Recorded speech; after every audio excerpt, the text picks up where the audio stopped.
frost dates. We do have to have a little bit of a conversation about printed frost dates. Um, there's 3 frost dates for every place. Oh, okay. Yeah. Yeah.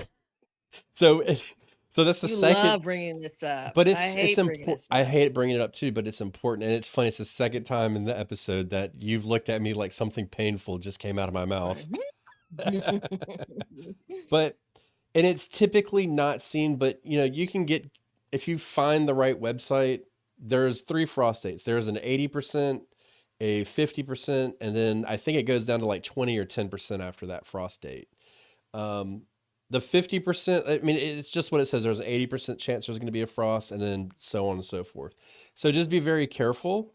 But typically, places like the Farmer's Almanac, stuff like that, they give you that 20% last frost date. But the important thing to remember is just because you're not getting a frost, it's just like Batavia said. She was exactly right. It can be 35 degrees. Well, that's not good for a tomato plant, especially a baby tomato plant that came out of your 68-degree house with perfect Mhm. temperatures day and night. That's not really where you want to be. So we do want to be mindful of that. And we'll definitely get into the differences between Batavia's frost date time in mind, because they are completely different. But I like that frost date would be considered a time to harden off. I think Mhm. that should Mhm. be, it's a moving goal. Again, we need to be fluid to kind of pair with the last episode, but to be able to do that, I think is really important, and take it and say, hey, we're going to work with April 15th because that's the happy medium for us. And that's our fake frost date, just so you guys know. Y'all can pick your frost date and apply it anywhere. But at that date, that's my goal, is to begin the hardening off process at minimum, and to get right into the differences between you and I, Batavia. I can already be hardening off up to a month before that, but every single year on that frost date, I get a frost. And so I need to be very, very careful. And I can tell you, as somebody who sells seedlings, how many times I have sold somebody a tomato plant because they didn't understand, and they went out and they planted their tomatoes a month before the frost date, and the frost came and they could not keep up with it and they could not save them.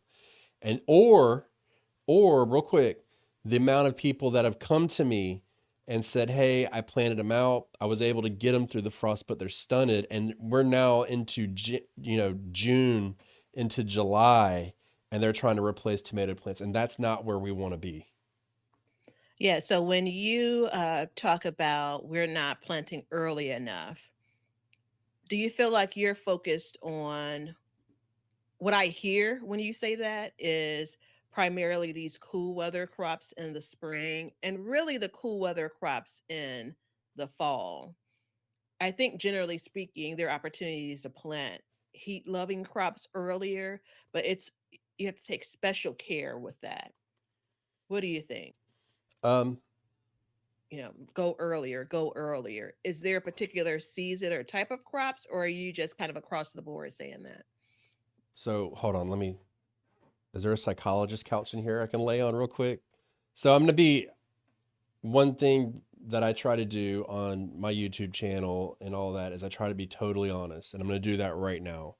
And yes, there is a time. So I think across the board, people are not planting their spring crops early enough. And I also think that people are planting their summer crops too early. Now, Mm-hmm. here's a difference in where I sit. If I go onto this podcast or I go onto YouTube and I say, you're planting your tomatoes too early, guess what's going to happen? Unsubscribe, unsubscribe, unfollow, unfollow. Sure. People don't want to Mm-hmm. hear that. And Mm-hmm. that's fine. So live and let learn. And I think it's just like with starting your cool season crops earlier. I think you can get away with it, but you got Mm-hmm. to be really careful this time of year, because sometimes you don't notice it until, again, a month later, and you're like, why isn't my plant growing? And it's like, well, because half of the roots died when you got to Yeah. 35 degrees. You didn't I take those think steps and you didn't do it appropriately. I think there is fine print under every episode. There's fine print under every video on YouTube when we talk about these things.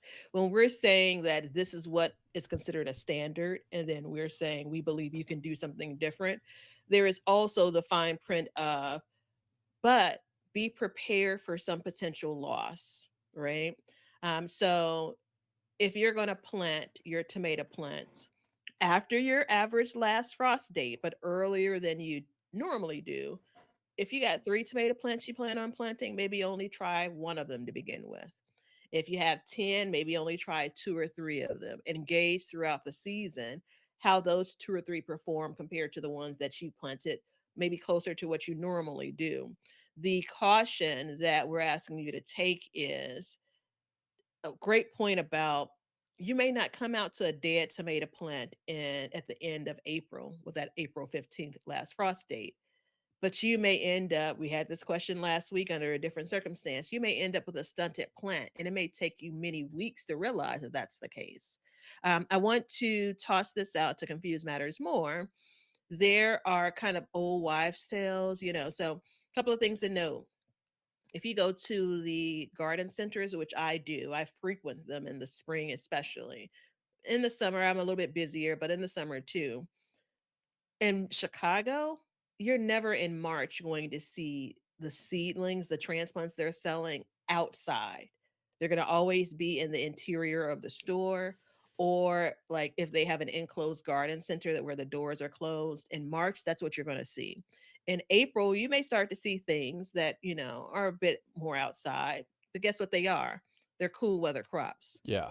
And once we get closer to the end of April and May, when we get to summer plants, you better believe that no one wants a whole shelf of plants dying because someone didn't pull them in. So that's one indicator. Another indicator, and maybe this is probably more like the North, where we kind of use this. Let's use our pretend average first frost date, excuse me, last frost date of mid April. Some folks in the North, in the Midwest in particular, have even May frost dates. You'll see people that say, "Oh, I don't put my flowers out."